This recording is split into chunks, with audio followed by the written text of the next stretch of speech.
Vážená poroto, mé jméno je Tereza Boříšková, jsem studentkou gymnázia doktora Emila Holba v Holicích a v následujících pár minutách bych vám ráda představila mou práci s názvem Mikrobiální znečištění veřejných prostor, která spadá pod obor číslo 4. Nejprve bych vám ráda ve zkratce řekla, proč jsem si vlastně toto téma vybrala. Za prvé pro mě stěžejíme vlastní osobní zkušenost právě s prací v mikrobiologické laboratoři, kterou jsem měla tu možnost si vyzkoušet v posledních pár letech, jakožto brigádnice. A mikrobiologii jsem se tak dostala mnohem blíže a zaujala mě. Zároveň, ačkoliv mikroorganismy jsou všude kolem nás a jsou tak, a týkají se tak každého jednoho člověka, stále si myslím, že ve společnosti panují určité mylné názory a předsudky. Typickým příkladem toho může být například situace, ve které jsme se všichni vyskytli před pár lety, což byla epidemie koronaviru. A proto si myslím, že tato práce bude přínosem nejen pro mě, ale i pro širokou veřejnost. Stanovila jsem si tady 3 hlavní cíle. Prvním z nich bylo zjistit, které veřejně používané předměty nebo přímo veřejné prostory jsou zdrojem právě největší kontaminace našich rukou. Na to navazoval i druhý bod, který jsem si stanovila, což bylo prokázat, jak je důležitá správná hygiena rukou, jelikož kontaminaci našich rukou nezabráníme, ale můžeme ji předejít nebo preventivně kontaminaci snížit, aby množství bakterií nebylo pro nás škodlivé. A v poslední řadě jsem si jako cíl stanovila rozšířit povědomí o oblasti mikrobiologie. To souvisí již s předešlým slajdem, kdy jsem mluvila o zmíněných předsudkách nebo mylných názorech, které bych ráda do prací vyvrátila a povědomí o mikrobiologii tak navýšila. Práci jsem rozdělila do 2 částí, teoretické a praktické. Teoretická část se skládá především z popisování jednotlivých oblastí mikrobiologie, dále popisu veškerých mikroorganismů a stěžejní v této části je především teoretický popis metod, které se používají v mikrobiologii. Ty jsem následně do praxe převedla v neexperimentální části, která se skládá z 2 experimentů. První je zaměřen na míru kontaminace v 5 vybraných lokacích veřejného prostředí. Zvolila jsem tedy veřejné WC, rukoječní posilovně, pořádka nákupního košíku, klávesnice bankomatu a kliku u veřejně používaných dveří.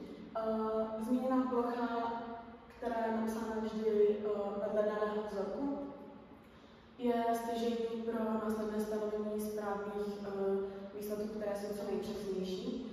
A vzorky byly odebírány odběrovou sadou, kterou zde můžete vidět na obrázku. Samotné zpracování vzorku probíhalo následovně. Zvolila jsem si 2 živná média, na kterých jsem vzorky kultivovala. V mém případě šlo tedy o Saburadův agar a Tryptam soja agar. Saburadův agar byl zvolen pro stanovení celkového počtu klasenek a hub a Tryptam soja agar byl zvolen pro stanovení celkového počtu bakterií. Na každém z těchto médií se vykultivoval každý vzorek 2krát, tudíž bylo zapotřebí si připravit 20 Petryho misek a následně si mikropipetou obsah zkumavek vždy přerozdělil po 100 mikrolitrech do příslušné Petryho misky. Ta byla zaleta příslušným médiem a takto připravené Petryho misky se kultivovaly. Misky s živým médiem Saburadovým agarem se kultivovaly v inkubátoru o teplotě 20 až 25 stupňů a Petryho misky s živým médiem Tryptam soja agar se kultivovaly v inkubátoru o teplotě 30 až 35 stupňů. A takto se inkubovaly po dobu 7 dní, kdy v průběhu těchto 7 dnů docházelo k postupnému odečítání, aby nedošlo k předostání misek a výsledné hodnoty byly co nejrelevantnější. Zde už můžete vidět tabulku s výslednými hodnotami náživné médií Tryptam soja agar. Nejvíce stěžejní je poslední sloupeček, který nám říká, kolik kolonií tvořících jednotků se vyskytlo na 1 cm čtverečném povrchu z daného místa. Z největší hodnotou tedy vyšel vzorek odebraný z klávesnice bankomatu. A zde jsou výsledky, které vyšly na kultivačním médiu Sabourat Agar. Hodnoty se mírně liší a zde s největším počtem kolonií tvořících jednotku vyšel vzorek odebraný z kliků veřejně používaných dveří. Nyní se můžeme přesunout k druhému pokusu, který jsem prováděla. Jedná se tedy o průzkum správné hygieny rukou. Na tento experiment byla opět využita kultivační metoda, konkrétně šlo o tiskovou metodu. Oslovila jsem tedy 5 respondentů, kteří po dobu 3 dnů poskytovali své otisky rukou, vždy 3krát každý den, a to v pořadí nejprve neumyté ruce, pak ruce umyté mýdlem s vodou a nakonec ruce vydezinfikované.